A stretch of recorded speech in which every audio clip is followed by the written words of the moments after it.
All right, ladies and gentlemen, welcome back to the Golf Bomb Podcast. Make sure we're on the right Wi-Fi there. 302. It happens to be Masters Week. We are joined with Ryan, as always. Not on the grounds at Augusta, but excited nonetheless. For you, I'm surprised that you had enough space to start this podcast without clearing anything out. So yeah, I did it prior. This is what happens when you get a midday pod. Because when I get back, I say this like every other day. Like at 5 p.m., I just get like a brick wall hits me. I have no energy. But we're 2 hours ahead of schedule here today. I feel like I'm gonna not know what to do with myself. I haven't been drinking. I say that. I was on a Monday through Friday thing for the last couple of weeks. Only drinking, Friday, Saturday, trying not to drink Sunday, sometimes drinking Sunday, but taking a few days off, not drinking every day. Mm-hmm. That sounds terrible. I don't get drunk every day, but it's very easy for me to pour a glass of bourbon at the end of the evening after dinner. I'm cutting that out during the week, just doing it on the weekends. Of course, national championship last night. Yep. I drank. I actually drank a lot. My buddies and I played golf in the morning. Oh, yeah. Where'd you play? Dude, just this little executive course. My buddy had a flight to catch at 3:00. And we found a little tea time. Actually, no, he had to be at the airport at 3, but whatever. Did a little executive course and went out to lunch. Definitely had some beverages, and then it just kind of rolled over into the national championship last night. Yeah. Late start. Congrats to Michigan. After they beat Tennessee, I kind of saw that coming. It was a bloodbath. I mean, UConn kept it close, but the last 2 games, they just wore out Arizona and Tennessee. So I felt bad. We did our family Easter on Saturday night, Saturday night. I picked, and my uncle and my dad were right before tip off, they're trying to, whatever, who you guys got, to us cousins, who you guys got? Who do you guys like? I got UConn for sure, and what was the game? It was UConn versus Illinois. Yeah, I had Illinois for sure, and then I had Arizona for sure. Even though I knew Arizona was going to choke. Yeah, I if you're asking my opinion, I will take Arizona and I will take Illinois because I think Arizona's a really good team and I think Illinois is a cool team and I'm from that state and a lot of my friends went there and I think I'm pretty sure they went with that for their takes because after both of the losses there was damn it, I knew it. I knew I should have done. Yeah, but I've watched no college basketball game this whole year. Definitely do not take anything I have to say. Fuck. That's the problem, though. Is you're the sports guy in the family. Don't trust me. I'm trying to preface that. Shitty takes. I don't know what I'm talking about. I don't watch college basketball, dude. But I would take Illinois. They've got a cool story. I want Illinois to win. What I'm doing is I'm picking who I want to win, and they're hopefully not gambling on it, but. That might have been the case. And I did feel a little bit bad. Because Michigan, when I went to Loyola and Loyola made it to the Final Four, Michigan was the team we had to play. And they're just always so good. Even when JJ McCarthy and Michigan Wolverines won the national championship, it was I can't even pinpoint a specific reason. That player is one of the greatest of all time. That's the Michael Jordan for Michigan. It's just a world-class organization. I had a very loathing experience with March Madness because Auburn got snubbed, but Auburn did pull off the NIT win, which is just a slap in the face. Did they do that? Yeah, they did. Did they really do that? Yeah. The whole NIT. The best part was we were up 21 in the championship game, and with a minute and a half left, we lost the lead. We were down 3 or 4. Yeah. Hit a 3 with about a second and a half, 2 seconds left. sent it into overtime and won by like 6 or 7. But the entire time it was like we're beating the shit out of Tulsa, and then we, absolutely destroy a 21-point lead, just self-deprecating. Everyone's got their head hung, and somehow pulled it out in overtime. So that was the NIT game. Tulsa, man, it's Auburn. tough. It's tough. I almost wish we would have just lost in like the second round, because trying to claim an NIT victory is it's a real tough look. I couldn't tell you an NIT winner ever. Auburn 2026. Yeah, it's all other than Auburn 2026. I think I was watching an NIT quarterfinal or something, and I swear Bruce Pearl was on. I swear it said like Bruce Pearl, like voice of Bruce Pearl in the box. Well, no, he was commentating the real tournament. Oh, was that what it was then? I'm pretty sure. Yeah. What's crazy? Is he just a color guy, color commentator? Yeah, I think it was like pregame. I don't think he was, during the game, but when they had their panel, he was definitely on there. And what's crazy is he retires his son, who's never been a head coach ever. They just give him the team. I'm not saying. I know you've not been a fan of that. I thought Bruce Pearl was like retiring to like go fish and golf. I think he's going into politics. Yeah, now that does sound familiar. I think he's doing the Tommy Tupperville thing where it's like, I'm out. I'm going to go do the Alabama politics because I'm popular. I think you mentioned that one time, yeah. It's tough, man. It's tough. And just giving the team to your son, there's no, we're hunting for a coach. There was no overlay period. He just became the head coach as he was. I don't mind that. I don't care. I like nepotism. I don't really care. I'm all for nepotism. Like if there's competency in that nepotism family, keep going at it. And I think the fact that you guys won an NIT, I get it. Like everything that bad for Auburn basketball happened this year, right?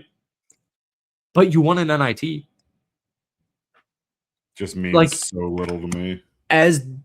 But it's not the worst. Like you could have gone 6-23. It could have gone 9-24. Well, you want to know why I hate it the most? Is because now Stephen Pearl has something to hang his hat on. But you should be shouldn't you be rooting for that? No, I don't want him to fail. It's like if Bill Belichick had a kid, or he does have a kid. Okay, I see it. I don't want him to fail. I understand what you mean. Yeah, it just gives him more reason to say that he's a successful coach at this point 1 year in. Because when nepotism doesn't work, it's like, geez, dude. Like this is like real. Like Pete Carroll. This is a small sect of people that would understand this. Pete Carroll hires his son as his offensive line coach. Incompetent. Nobody likes Pete Carroll's kid. Pete Carroll's kid should not be coaching. And don't get it confused with John Gruden's kid, who's like super small and jacked. Pete Carroll's kid is like the coach, or was the coach last year for the Las Vegas Raiders offensive line, and he wouldn't play JPJ ever. And that's, I feel like, probably why it gets like a really bad rep and stuff. But I mean, I get what you mean, and Auburn basketball, whatever. Has Auburn ever really been cool? Jabari Smith Jr. is a bust anyways. Like, okay, cool. Your superstars are busts. They can't take over games in college or the NBA. I think an NIT is all right. When you got Kevin Durant like bodying you on Twitter, it's a tough look. Yeah. Like he's not never denied that. Like it's him. He's just taking it. It was like so clearly Kevin Durant, and it's just like, well, maybe Kevin's gonna dispute this, and maybe no, that can actually be Kevin Durant, right? No. That looks like it definitely is, but it can't be, right? Yeah, it's Kevin Durant. That's so inside basketball. I don't even follow the NBA, but it's the most hilarious. It is the most hilarious storyline, to be quite honest. How does that exist? That's just not even. I'm here for it. I'm so embarrassed for the Rockets. And I got old Steven Adams right here. Here we go. Yeah. What I'm also here for is Masters Week. It's early. I think we got the par 3 tomorrow, right? Mm-hmm. I love that I'm in a position to just sit around and watch it all Yeah, you day. are. It's great. I've got a lot of opinions that I can't really group together. So I texted we were going to do this pod yesterday, obviously, for anyone listening. And by the way, I don't know if you saw this yet. Last week's Golf Balling Pod episode, like 150 plus YouTube views. Like, hell yeah. Let's keep that I going. don't even remember what we talked about last We week. went from like 6 views on episode 300. Episode 300 of the Golf Balling Podcast has like 6 fucking views, guys. I told you. It's got 6 views. Can we do be something about this? It's going to be that Easter egg when this starts popping off in years to come. And all of a sudden we're talking about how bad episode 300 did. Dude, yeah, right. And it's like the first million viewed Golf Balling YouTube video. I can tell you why. Tiger Woods DUI is the first thing in the title. Yeah. I mean, it's not clickbait, but it's clickbait. Yeah. So we ran the numbers up there. I was very happy with that. But we were going to do this pod yesterday, and Ryan was out on the golf course. We had a long, fun Easter. Like, all my family's in town, and like my cousin and his girl came into town. I had, a lot to drink on Saturday. Didn't like even really feel good yesterday still. And so we did it today. It's supposed to be around lunch. And I told you this pre-podcast. I did my first like ever vlog today. And by vlog, it's like 30 minutes after like I just woke up. But whenever you texted me, I was like in the process of editing that because I just got this camera and it was all so stressful. And I was like, fuck this. Like, I don't want to do the Golf Balling Podcast. Like, we got like 6 fucking viewers. Like, we literally get 5 to 10 YouTube views. Like, what the fuck's the actual point? And then I saw like, oh, this one's got like 166 or whatever it is. And now here we are on Tuesday, April 7th at 3 o'clock doing this. And I still don't really give a shit about the Masters. But I wanted you to react. It's for different reasons. Well, I would like to hear why you're not into the Masters because it's just a great time of year. Yeah. And I feel like there have been some decent tournaments thus far as somebody who's just kind of given up on watching golf recreationally. In the last 4 years since Liv started, I feel like it's just ruined my drive to sit down and watch golf on TV. I will always check the leaderboard and see if something interesting is going on, what players at the top, and I will tune in on a Sunday or a Saturday afternoon occasionally. But there's been maybe 2 tournaments where I've watched more than an hour. And I hate to say that, but it's just, It is what it is. This is one of those that we'll be watching quite a bit of this year. Yeah, and I think this kind of starts for like everyday golfers where you're going to start watching a lot of golf on. I mean, it's the first major, so a lot of people watching majors. My gripe on Augusta, I don't think it's like a legit actual gripe. I think when I think of Augusta and Masters Week from my stance, it's never as like a viewer. Like, I could care less about the actual Masters product. For me specifically this week, I'm trying to make as much money as humanly possible. That's like my goal until Monday. In the past, I think I just think the Masters is such a big level event that I've always had to compete with Zyre Golf and Foreplay and Breezy Golf and Trunk by the Turn and all of these big accounts that it almost takes away the fun to me because, well, here's what it... I mean, we're just doing what the fuck we want today. But we're post-puke? Dog, just absolutely living the dream. This is Winston for everybody viewing on YouTube. He is quite the asshole today, sir. Post-puke. What do you think did it? Oh, he's like purring into the mic, dude. This guy loves it. He likes to eat. He follows after his dad. He loves to eat, and then he feels like I need to make some more room, so I could just throw up on the carpet, and I'll come back, and I'll go to the food bowl and eat some more. That seems to be the play. All right, jumps down, quick cameo from Done with you, dude. I'm done with you. I was just like, I don't know if you saw my facial expressions when he jumped up on the chair. I was just like, "What the fuck are we doing here?" Dude, he's chilling, man. You've been situated on this podcast for probably a year or so now, at least around then. Like he's like, yeah, like it's Tuesday, it's Monday or Tuesday. He hears my voice, he hears your voice, he hears Rory, Augusta. He's like, let me get in on I'm gonna have that. to go check. I'm gonna have to check the replay later and see around 15 minutes if you can hear him purring into the mic. Because I tried. Yeah, I tried. He's a happy boy. My mom always does that when she calls me. She gets our cat over. Yeah, come on, say hi. Yeah. I don't even know where we were there. Oh, I was just complaining about the Masters because there is like Zyre Golf's a solid Instagram page. I do this in so many episodes. Like just the way social media has changed is it's just so vast, and the way like you have to post on golf has just changed so much. And so it's always kind of been like this, but you have to compete with Zyre Golf. Like it just doesn't matter. Like if you're reposting golf, you have to compete with Zyre Golf. And so during the Masters, you have to be so fast and you have to be so early because let's say I'm golf balling even before I got taken down and I have 600,000 followers. Well, that's cool. Zyre Golf has 2 million. So I can create my own piece of Masters content and I can post it. And in 2 hours, it will go viral. It will have 3,000 likes in 2 hours. And then Zyre Golf posts it.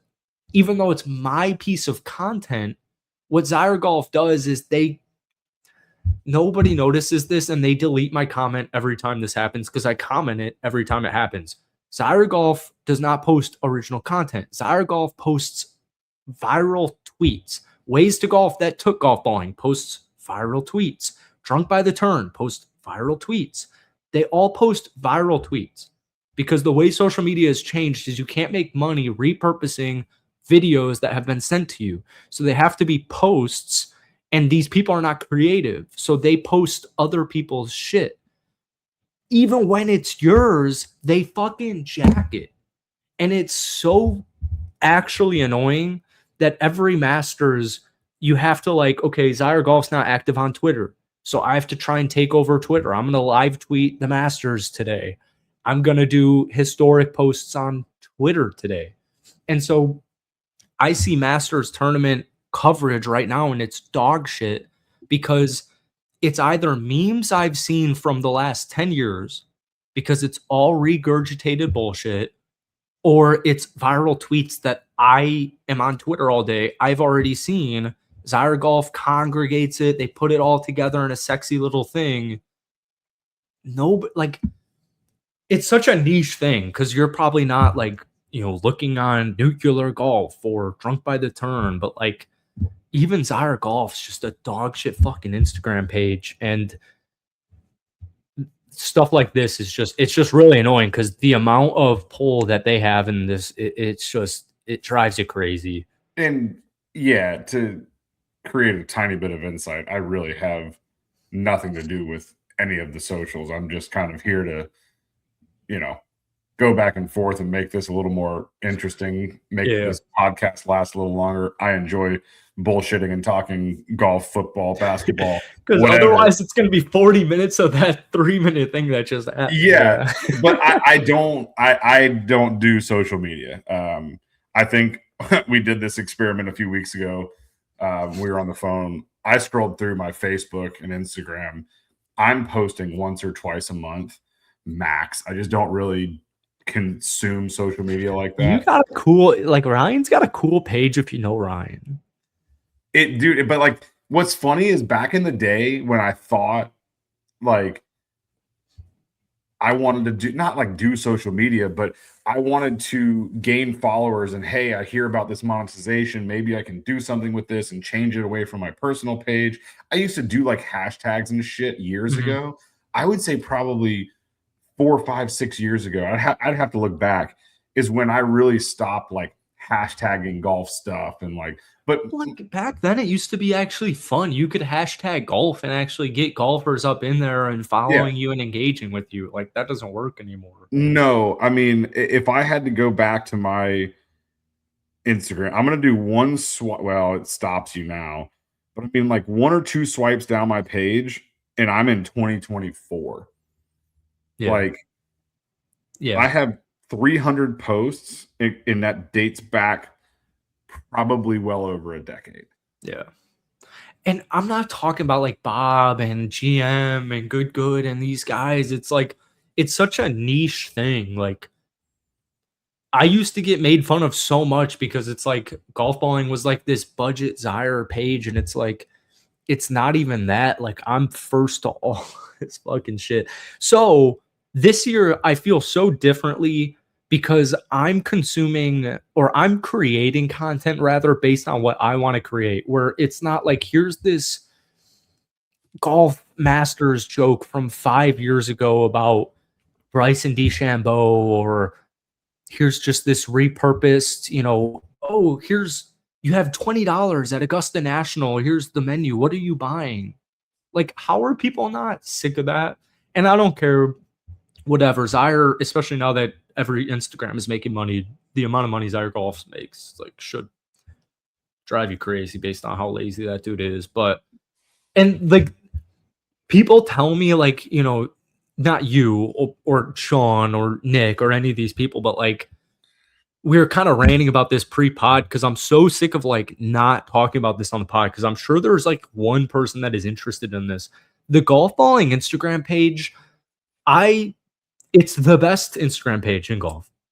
Like the amount of time and work and effort I put into this, it's not even funny compared to the amount every aggregator account does. Every other golf Instagram is an aggregator account. I actually create interesting golf things.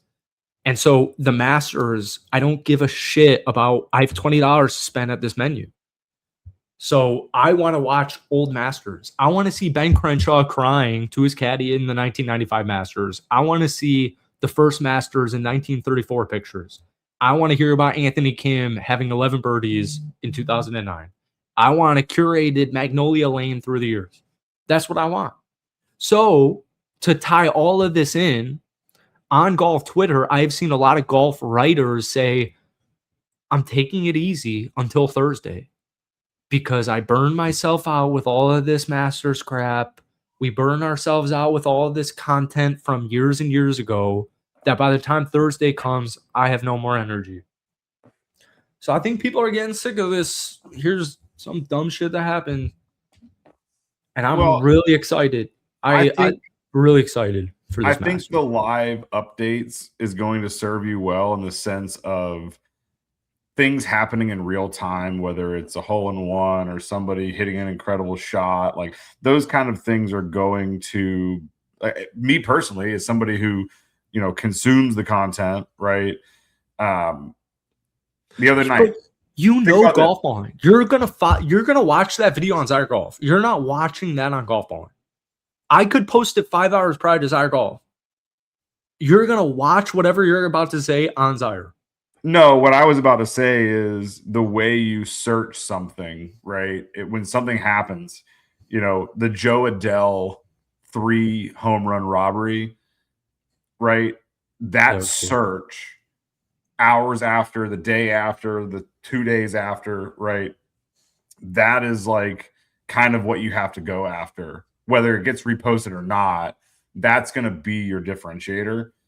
And honestly, just do a better job of watermarking the shit out of it so they have to see golf balling. No, you know what I mean? I get what you mean. I'm not even in that realm anymore. I did the last Masters. I'm not doing that again because that is the only way to do it. Yeah. And even when you do it that way, 4 hours later, here's our golf. So I find like interest in like Smiley Kaufman earlier today was just, I think he was on 15, just going through the mounds on 15, just the 15 fairway. I think like stuff like that's interesting. I think like historic Augusta is interesting. I don't really care that Colin Morikawa played a practice round and didn't take a full swing and just played the back nine short game because he's got a back issue. Like, just trying to find your own avenue within it. So I am really excited for the Masters, but I'm excited for my own version of the Masters once it begins, because every year prior has just been, how can I get some piece of this Masters pie while competing with these big giants? Because I mean, my fucking Instagram account got, stolen, and this dude's, fucking wannabe Zyre Golf now. Has he even grown it at all? Well, dude, he's grown it. Like, here's like another thing in like golf that people don't understand. Like, this shit's botted, dude. Like, when golf balling got taken down, I had 576,000 followers. Ways to Golf is at 632. Ways to Golf doesn't grow any followers. I can also show you, just like every Zyre post, I can show you every Zyre post 3 hours before they post it. I can show you every Ways to Golf post a day before they post it. I mean, these guys are absolute fucking jokes. I think it's like actually embarrassing. I don't know how they sleep at night. Zyre is different. You're 2.3 million. Like, you're just doing what you need to do. But all these other accounts, they're just worthless. And I think it just dilutes master content. I'll try and even pull up a picture. But I mean, this is just like a random rant. Like, I know. Yeah. the 15 things a Masters champion gets, and it's a tweet from Jamie Kennedy. Like, dude, just make that on your own. Pat McAfee, they told us to go to hell. Like, that's interesting. I saw something very interesting, and I don't know how true it is because it's just hearsay, but did you see the thing on Malbon? The house they have, the open house? No. So remember Jason Day wore that sweater and Augusta told him he couldn't wear it. He had to take it off. What, this year or last? A few years, 2 years ago. Oh, maybe? Really? Oh. Look it up. Long story short, apparently someone played Augusta. I don't know if it was in a locker room or wherever. Apparently they took that sweater and turned it into a pillow, and it's on a couch in like one of the lounge rooms. Oh yeah. And it's just like it's an artifact at Augusta now. Well, Malbon. So do you see that Malbon's got like their own open house thing? Sure. It's like all you can eat, all you can drink, and it's like all their products and stuff, and you can just like walk in. You don't need, so it's probably in that house or something. That is funny. Maybe. I don't like Malbon Golf. Like his bird thing the other day. Like, I missed at that. Augusta National, dude, this dude's wearing like a bird fucking watching vest. Like the outfits Malbon puts him in is absolutely absurd, and I don't like Malbon's gear, but it's so genius. Like, everybody talks about Jason Day at the majors. Everybody talks about Jason Day at the Masters. Everybody talks about Jason Day and his Malbon stuff at every tournament because it's so ridiculous, and it's just such a great marketing ploy. What's crazy? So good. What's crazy is like they have some stuff that is out there, but not as loud. And I'm not saying it's for me. I would never wear it, but I could see some of the streetwear guys like, oh yeah, that polo's okay. Like it's got big print on it. I'm not a huge logo guy in general. Like, I love hats, but as far as shirts go, I've actually started limiting. Like, I won't buy a shirt from a country club anymore. Like a logo, dude. I'd rather have a hat, or I think my new thing is going to be putter covers. Oh, yeah. I have a few, and I found a really cool like display rack that has like 15 or 20 like slots for head covers. And I think that's going to be kind of my next, okay, I'm collecting these from the courses that I play, because a polo just sits in the closet. I may, gain some weight, lose some weight, doesn't fit. I don't like that style anymore. Whereas like a hat, as long as I don't sweat through it on the golf course, I'm going to be able to wear the hat forever. Yeah. Same thing with a putter cover, just commemorates, a ball marker is hard to display. Yeah, you lose them on the round. Yeah. Remember the Cabot one? Yeah.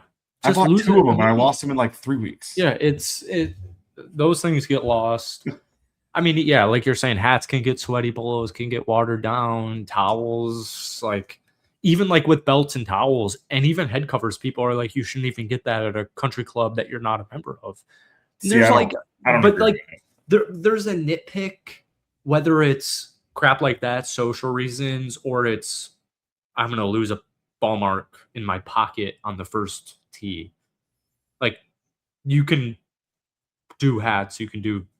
towels, Yeah, you can do like polos, you can do whatever you want. I Because think there's there's certain highs and lows things. to all of them.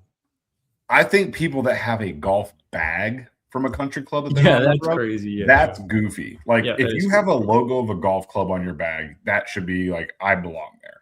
Yeah. A shirt or a hat or a putter cover, like my whole bag is just clubs that I've been to that I enjoy playing, and I have a bunch of extras that I'll switch in and out from, Cabot to Tree Farm to the park to Tobacco Road to Pinehurst to wherever, just places that I've enjoyed going.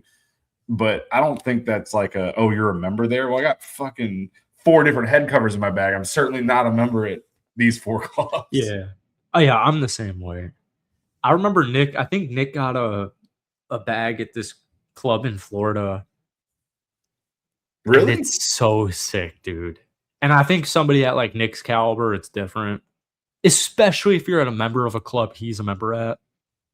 Like, I get it. You're playing like the best courses in the world. Like, I think he would probably agree with my statement. I didn't realize he had. I agree, but I know he's got one, and it looks sick. What and is I it? agree with your sentiment. Actually, you know what? I think I know what it is. Yeah. Yep. That's literally what I was gonna say.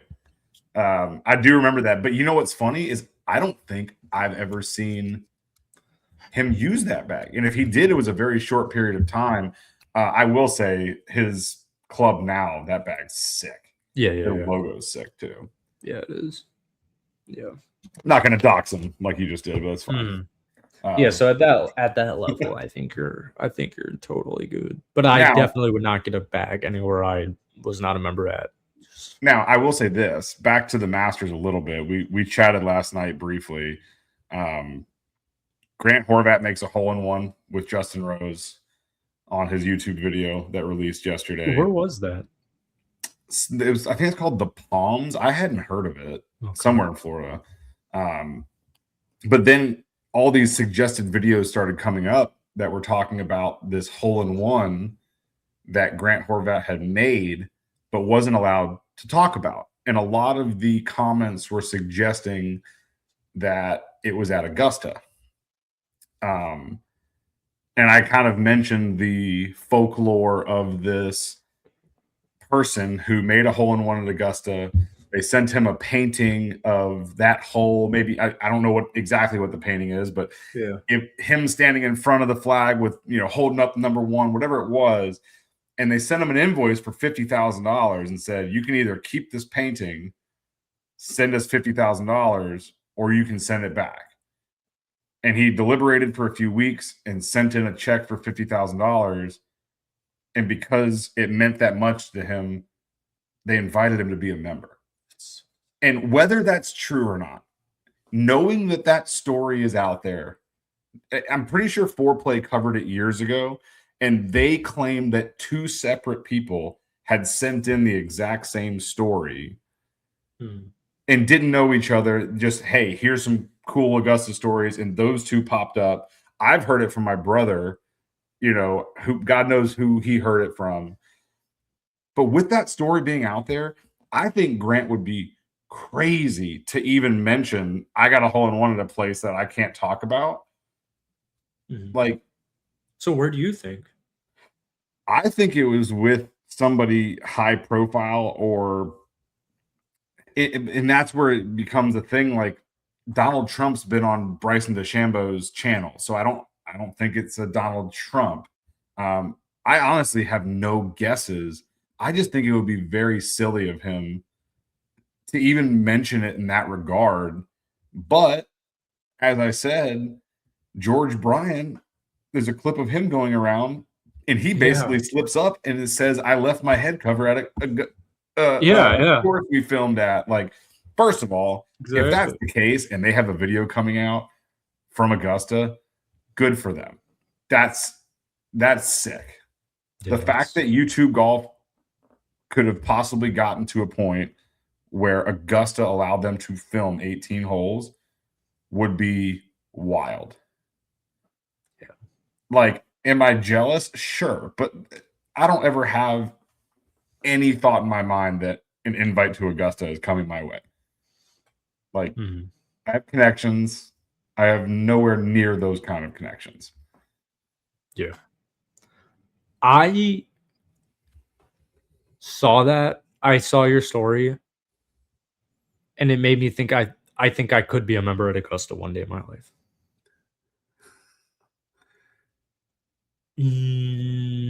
Like, no chance. No chance. Logically, no chance. Well, you also think about it this way. The odds of a hole-in-one are like 1 in 12 million or whatever it is. I think I'm just making that number up. 16 million. I don't know. Yeah. The odds of you getting an invite to Augusta is probably worse than you making a hole-in-one. Yeah, I agree. I know. There's no logical reason to say like I could actually be a member at Augusta National. It's just like such a cool country club. It's such a cool event, obviously, but like, how does this work? Like, there's 300 members at Augusta, and they don't change that unless somebody leaves or dies. Dwight Eisenhower is the only U.S. president to be a member at Augusta National. Like, who are these 300 people that are members at Augusta? The last one that I just heard of is Eli Manning got an invite. Like, that's sick. Yeah, because Peyton Manning's a member there. Peyton's a member, and like, then Eli finally got the invite. Like, you've got to be so... Like, you got to be so up there. That the whole course is so beautiful. The whole story is so beautiful. And I was thinking about you earlier. I think it might have been when I was watching Smiley on 18, because I was like, I'm not all that into the tournament itself. I'm interested, like I was writing about the history and the past and what's leading up to this event until Thursday, and then we can get into the golf.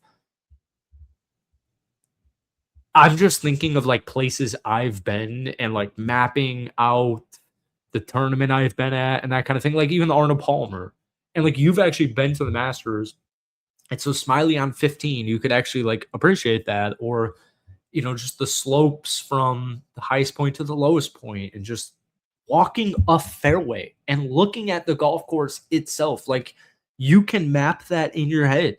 You've been there before.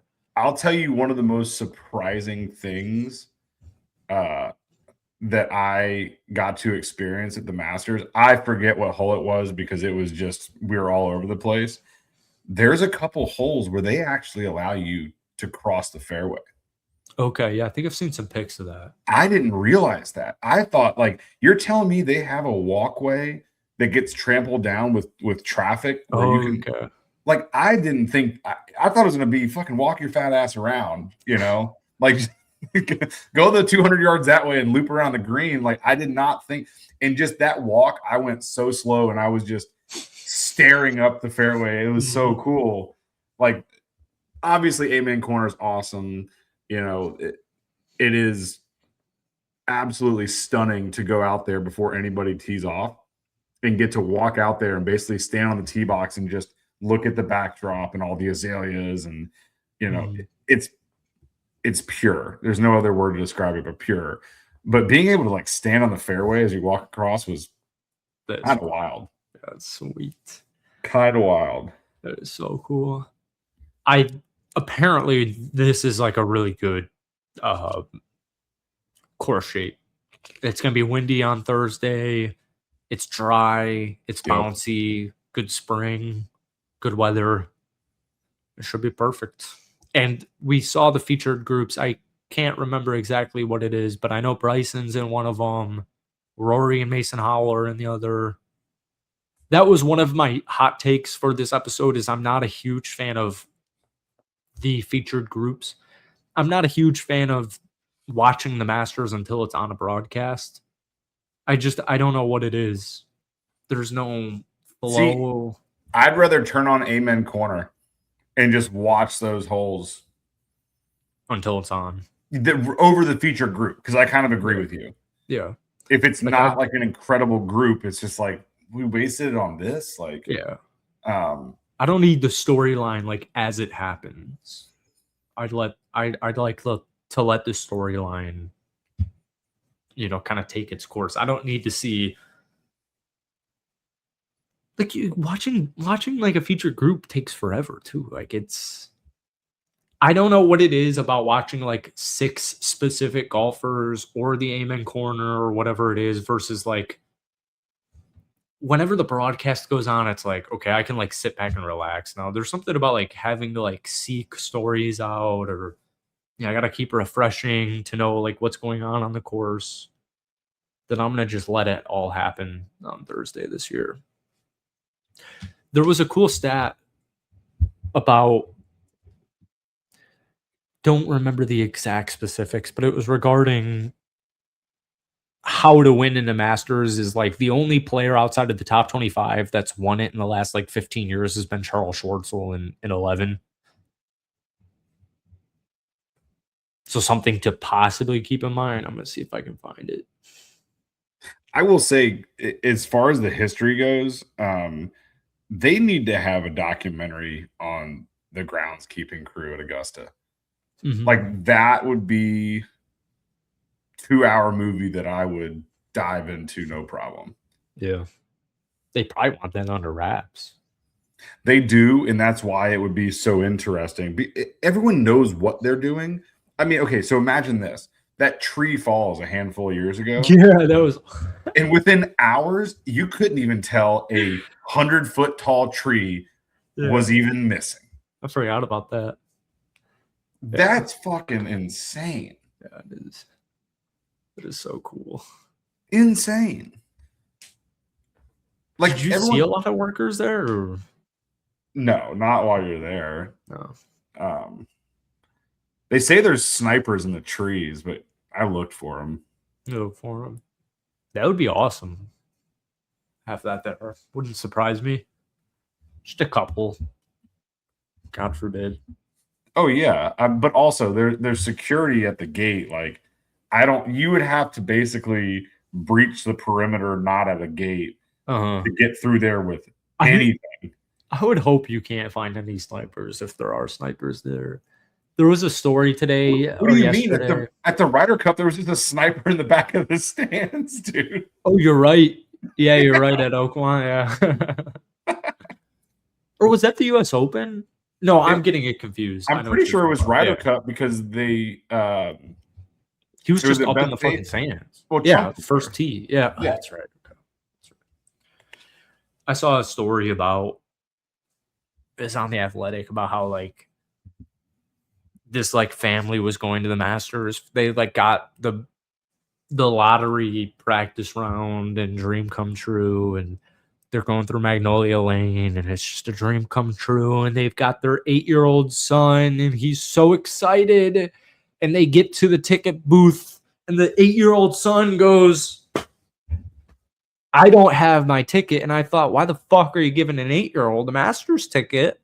And so apparently, for hours, they were asking everybody, have you seen any tickets? You see anything laying around?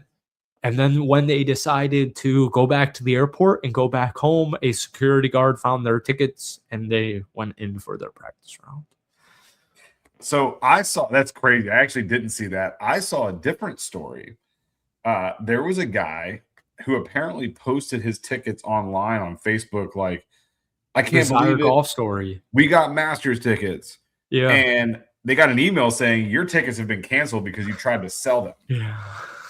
And it does happy ending, same thing. They ended up getting in. Did they? Okay, like, I saw. We already had our hotels, our flights. Yeah. Like, we didn't sell this shit. And, they ended up getting in on Monday. But that would have been insane if they went through all that and they didn't let them in. Mm-hmm. Do you think, I feel like if there's a tournament, the Masters would be one where you could go in and be like, here is the exact story. Like, we just don't have any other avenues. Like, we are prepared and ready to go home. But this is what just happened. Like, is there any way we can get onto the grounds and in a practice round? Don't you think like the Masters could be the place to be like, get in there? I saw a TV show. I don't know if it was the middle or something like that, or they lost their Disney tickets and Disney was, it's like such a generous company that it's like, okay, you're good. We'll put you in this. And they throw them in a suite or whatever. You don't think so? I haven't seen no, but yeah, No, but I think they would. I think they would. I think so too. Um, If you had a genuine family that just had the worst case scenario actually happen to them. Giving your kid that ticket, dude, that's so stupid. Prior to getting in, like, first of all, I'm wrapping that thing around his neck like a choker. Yeah. Like double knotting that thing. And I'm clawing him. So it won't fit over his head. Like, I'm tying that thing like a choker. Or better yet, like everyone else does, loop it around your belt buckle or your belt loop. So they do. And tie the shit out of it. And it's just like, well, unless someone kidnaps my child, like the ticket's going to be on him. Like, if they want to go through kidnapping my child for a Masters ticket, and it goes to National, yeah. Go for it. The kid's probably fine. They just want to get in. But yeah, it is wild. Oh my god. You want to do some picks? Yeah, I mean, I do see our top three are pretty solid. This is a loaded field. Oh my god. It's the fucking Masters. It's so loaded. Speaking of the fucking Masters, did you see the kid at the moon launch? He's like, why are you excited to be here? And the kid's like, we're going back to the fucking moon. He's oh like, my god, he's really? Like, he's on the news and just drops the F-bomb, and it is hysterical. If you haven't looked up odds, obviously Scotty is number one odds as always, as he has been all year. Take a guess who's number two odds. I'm upset it's not Rory. It's definitely not. Rory's number 4. Why? Because there's two people that aren't normally in these kind of fields that are above him. And I will give that so Bryson and Rahm. Bryson and Rahm. I was gonna say if Who's like Xander is there. Who's number 2 out of those two? It should be Bryson, but it'll probably be Rahm. I agree wholeheartedly. Yeah. It's Scotty Scheffler at plus 550, Rahm at plus 900, Bryson at plus 1,000, Rory at plus 1,200, and then we go down Xander, Fitzy, Ludwig, Cam Young in the 7th spot. This man, I don't know if we didn't even talk any of the Valero. Not that it even needs to be mentioned, but congrats, JJ Spawn. Still just can't. Yeah, big shout out JJ Spawn. I thought it was actually really cool that we know JJ Spawn for winning the U.S. Open at Oakmont. That was like JJ Spawn's one of Valero. And I'll put my hand up. I didn't think he'd have as many wins as he did after. I think he's won 2 or 3 tournaments since the U.S. Open. Yeah, he's actually like a really, he's sneaky. Very cool major winner. Very slept on now. Like I don't group him into that whole like Wyndham Clark thing. Like no, not I feel like they group him into that. It's like, who the hell is this? But you can't. He's won twice this year, right? Yeah.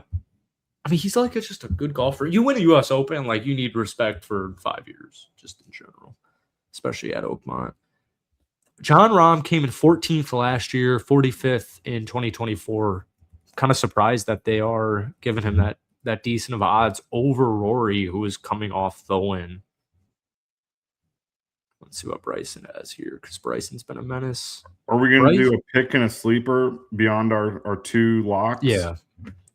Bryson's 6th and 5th last 2 years. Anyone wondering? You're not going to like my 2 picks, but well, you will. You want to go first? You want me to go first?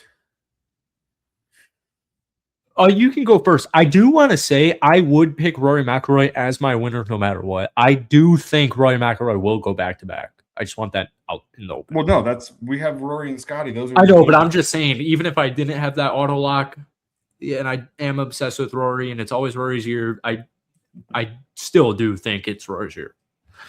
I'm gonna go Bryson DeChambeau. Nice. I mean, you have to, man. Nice. He's been grinding so hard. He wants this more than anybody. Yeah. He wants it more than anybody. He does. And I hope he does it. I think it would be really cool. It brings back in the live shenanigans that we've been dealing with for the last few years. Yep. I think that's just a great storyline. But I'm interested because I know you're not going to pick Rom, so I want to know who you have here. I'm still trying to figure this out. For anybody interested, the only you know what? I actually had this quote tweeted that I was going to tweet it before anybody stole it. The last time a player outside of the top 25 in the Masters Week official World Golf ranking won a green jacket was Charles Schwartzel in 2011. So it's been 15 straight years of that happening. And if you're curious, really quickly, it is Scotty Scheffler, Rory McIlroy, Cam Young, Tommy Fleetwood, JJ Spawn, Matt Fitzpatrick, Colin Morikawa, Robert McIntyre, Justin Rhodes, Xander Schauffele, Goddard, Hundley, Straka, Matsuyama, and JT. Yeah, but here's the problem with that is I still think that Bryson, even though he's not... Well, it's so different with Liv for those guys. That's the problem because Bryson's a top 10 golfer, if not top 5 golfer right now, hands down. And Rahm did it and dipped. And so I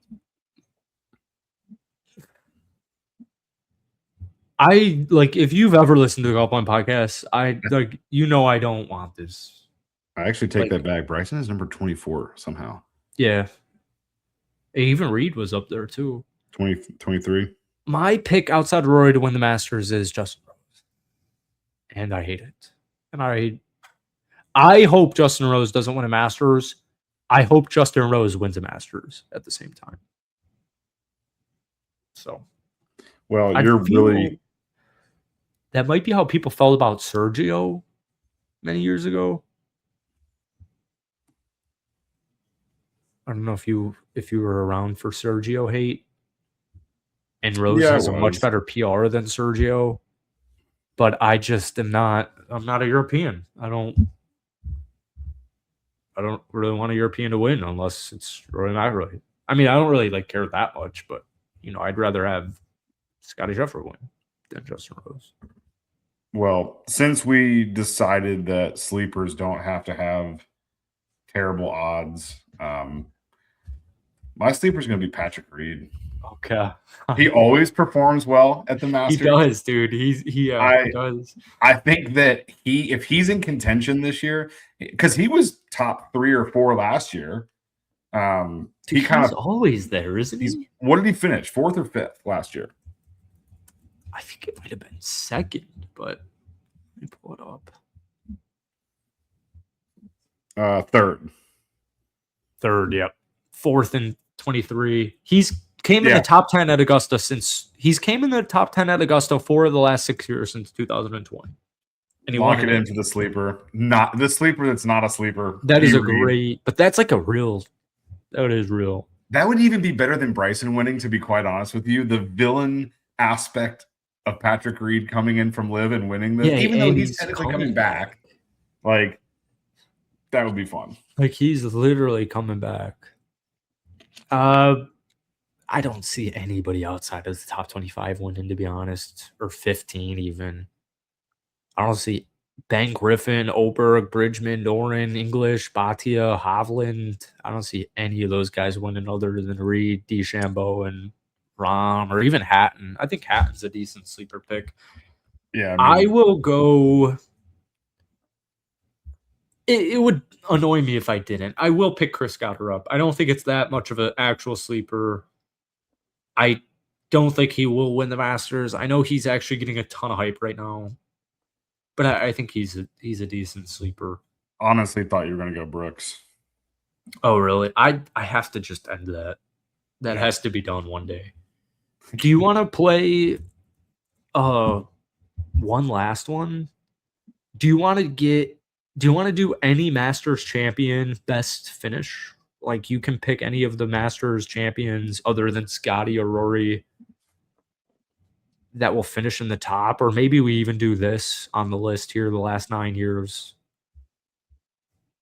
Rory, Scotty, Rahm. Patrick Reed. Oh, shit, yeah, Reed's on there. Oh man, I just feel like it would be fun if there was like another Danny Willett on there. I think it would be fun to be like, let's do $10, you and me straight up, Danny Willett versus P. Reed versus Rom. Those probably be the two best bets. Yeah, I guess so. I really don't want a liver and onion to win. I know you don't. That's why I picked two of them. Okay. Respectfully, the actual worst Masters champion to win, Sepp Straka.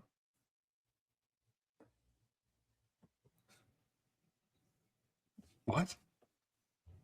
You'd be happy if Sepp Straka won the Masters on Sunday? I think that would be great for the pod. Early adopter?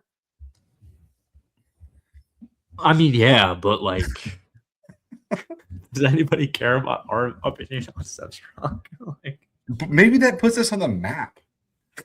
Maybe a Sepp Straka win. Dude, I've literally said at least twice in the last year of the podcast, Sepp Straka is not winning this tournament, and I don't want Sepp Straka winning this tournament because he's up there in the betting odds of whatever. I have no vendetta against Sepp. In fact, I love Polish. Isn't he Polish? I have no idea. He's Austrian. Oh. I don't know anything about any Austrians. Can you think of the worst case scenario for a Masters winner? Like something you personally, not the media, you personally would be like, wow, that's like Johnny Kiefer. Don't care. At plus 50,000. Okay. How about Carlos Ortiz? Do you want to know who has the worst odds? Actually, I want to take that back. Outside of amateurs? No. Yes. Outside of amateurs. And actually, there's some amateurs that have better odds than this guy. He was a household name in the 90s. Oh, Fred Couples. No, but he's pretty bad. He's at plus 250,000. This individual is at plus 500,000. Just to give you an idea, betting $10 would win you 50 grand. Holy shit. Are we including like Gary Platers in here? Because I'll say he's old, but he's not that old. Like, would he even be on the CBS Sports leaderboard for tee times? Because like Gary Player wouldn't be. Jose Maria Osbal. No, but he also has plus 500,000 odds. Oh, really? EJ Singh. Oh, he was Worst just odds, up there recently. Worst odds in the field. He was just up there recently. Interesting. Angel Cabrera too. He's on there. He's on the list of plus. So we do. You want to do like want to do a plus 500 tenner? Yeah, I mean, I'll take VJ in that. You have Angel Cabrera. I'll take the list goes Jose Maria Olazabal, Mike Weir, Cabrera, Matteo Pulcini, Brandon Holtz, Ethan Fang, Jackson Harrington. This is going to be bad. Nayuka Katoka. Not a clue. And then VJ Singh. I think just you got to pick Angel Cabrera, Weir, or Fred Couples is plus 250. But if you want, I'm going Angel for the culture, but the proper pick would be Mike Weir. But I'll go Angel. All right, and I'll fucking get Angel versus VJ. Lock it in. VJ's made 32 grand this year. VJ Tour. All right, there's the Masters app. For anybody watching on YouTube, a lot less blinking going on. We did fix some things on the. I'm actually surprised that fixed that. Me too. I actually can't believe it. Me too. I didn't believe it 1 week ago when you were like, I think this will fix it. I'm like, okay, sure.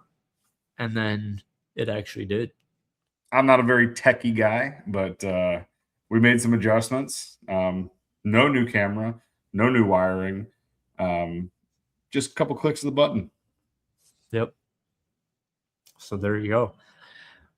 Thank you all for watching or listening. we will be back relatively soon. Happy Masters Week to everybody. And if we see you in between, then some shit happened. So, yeah. If you're on YouTube, lock in your Masters pick and a sleeper down below. And if you get it correctly, I'll give you a Masters ticket for next year. Just kidding. And let us know where you think Grant Horvat made his hole-in-one, because that still is perplexing to me. Yeah. Peace.